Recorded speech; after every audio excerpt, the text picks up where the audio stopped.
కదలని ఓ అభాగ్యురాలు దుర్గాష్టమి రోజున అమ్మ నుండే అంతమైపోవాలని ఆలయానికొచ్చింది.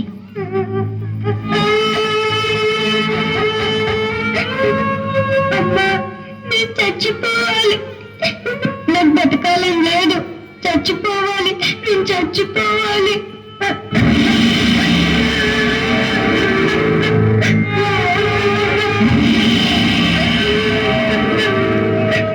ఎందుకు బంగారు చనిపోవాలనుకుంటున్నావు? నాకు పుట్టుకతోనే కాళ్ళు చేతులు అవిటివైపోయాయి.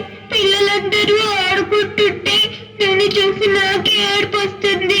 రాత్రి కళలో ఓ స్వామి కనపడి, నువ్వు కనక దుర్గమ్మకి నీ చేతులతో పసుపు కుంకుమలతో అభిషేకం చేస్తే నీ కాళ్ళు చేతులు వస్తాయని చెప్పాడు. రెండు చేతులు కదలంగాన్ని నువ్వు చేతులతో నీకు అభిషేకం ఎలా చేయను? కళలో స్వామి కూడా నా కుంటితనాన్ని వెక్కిరించడానికి అలా చెప్పాడు. నీ ముందు చచ్చిపోతే వచ్చే జన్మలైనా నీ అవిటితనం రాదని నీ పాదాల దగ్గర ప్రాణాలు వదిలేద్దామని వచ్చాను. నన్ను నమ్ముకున్న నా వాళ్ళని నేను చావనివ్వను. కాళ్ళు చేతులు లేని బతుకు బతకాలని లేదు. నీ అవిటితనం పోతుందిలే. ఎలా పోతుంది?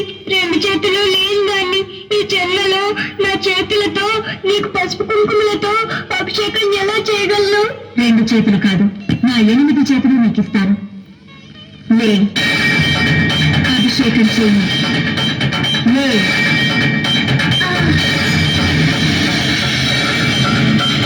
అభిషేకం చేయి.